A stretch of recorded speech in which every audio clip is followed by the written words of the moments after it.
Gives all of the features and benefits of a manual or hydraulic style machine. You know, Shane, when I was younger, the word grinding meant something a little bit different than it does today standing in front of this machine. I don't know if you can feel what I'm talking about or not, but grinding now is about machining and precision and technology. And we're here at JTEKT today talking about grinding for a purpose. We're here to educate the audience on what you guys have to offer and the simplicity of using it, as well as your support and everything that goes along with those who are in the grinding world, specifically today, OD grinding. I don't like to steal thunder, Shane. I know that you know this technology a lot better than I do. So would you mind giving us a quick overview of this technology, and then we'll dive into some of the details? Sure, absolutely. This style machine, the GE4, is more of a traditional style machine that JTEKT's manufactured for decades and decades.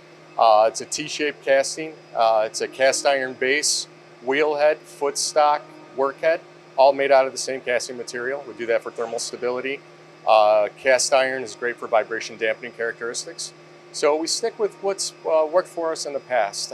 We are starting to move into some newer technology with linear scales, linear guideways with stacked axis for a more compact footprint.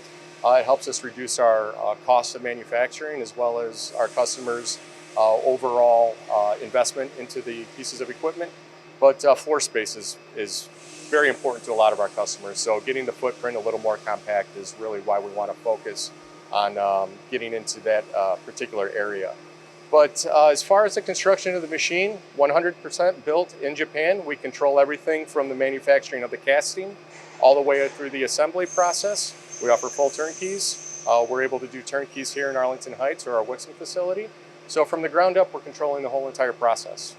Well, I know you guys set yourself apart in a lot of different ways, and sometimes that could be through precision, because obviously grinding, we need precision. Sometimes that could be through service and support, which at the end of the day, a sales guy can sell as many as we want, only if service support is good, right? Right. But exactly. A lot of times, you guys come up because your precision and accuracy is top of the line, your reliability is top of the line, but you have these ready to go. Your ability to say, look, you need something now, we can help you out. Is that where a lot of times you'll come into play and say, look, here we are, here's JTEKT, here's grinding, here's the precision we can offer you, offer vibration dampening to go along with it. We build everything from the ground up, Japanese quality, which everyone knows, but we can have it for you today. Maybe today is a bit of an exaggeration, but you're pretty quick on the market, aren't you? Yeah, absolutely. Typically what we do is we try to keep a number of machines in inventory. We bring in a base model. For example, this is our GE4 model. We also offer different versions of this, GL4s, number of different specifications that we'll bring in, but what we try to do is work on a modular basis. So we'll stock the sub-assembly components, the work heads, the foot stocks in different configurations for different applications. And we're able to take those inventory pieces that we have sitting on the shelf and retrofit them on the customer's floor or here in Arlington Heights or Wixom, Michigan, and provide the solution for that application in a more timely manner.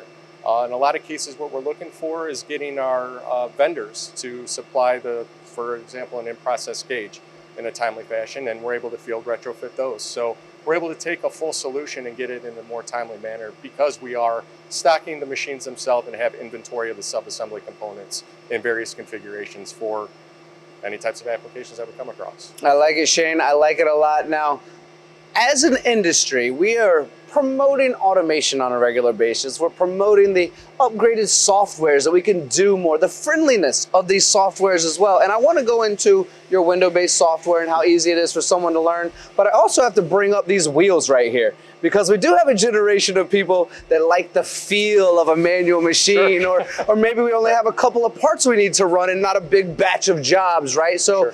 The wheels, is that what they're here for? Yeah, let's start with wheels. This is considered our pro specification. So what this allows us to do is utilize a machine as you would as like a manual style or a hydraulic style machine. It gives all of the features and benefits of a manual or hydraulic style machine with the benefit of having a CNC in the background. So for customers that are running an ultimate lot size or 2-3 different parts, 2-3 different pieces, it allows you to wrap it in pretty quickly, set your datum or your grind point, hit your position memory button, tell it how much stock you want to take off with a grind pattern, and you're off and running. It's as simple as that. Going outside of that, through the CNC control, you have full capability of conversational Windows-based platform. It's going to ask for 3 pieces of information. What is the amount of stock that we're removing? What is our finish diameter, and how rigid is the part? With those 3 pieces of information, we're automatically generating a program. You can of course go back and set those feeds and speeds later, but it's enough to get you grinding conservatively, and then you can go and adjust your feeds and speeds, and really it's up to you at that point. So it's a very intuitive control. There's a number of different features in the control itself that lend to keeping the machine maintenance, so reducing the downtime. We're monitoring everything in the machine from, for example, every time a solenoid fires. We'll know that that solenoid maybe has a useful life of 1,000,000 cycles. So as we approach 990,000 cycles for that particular solenoid, an alarm's going to pop up on the machine and say you're approaching the useful life of this manufactured solenoid. You may want to get one on order. The operator has to sign off on it. It's a log that's kept, so we know who saw that alarm that popped up, who signed off on it, and if for any reason that fails, somebody's going to be accountable for it.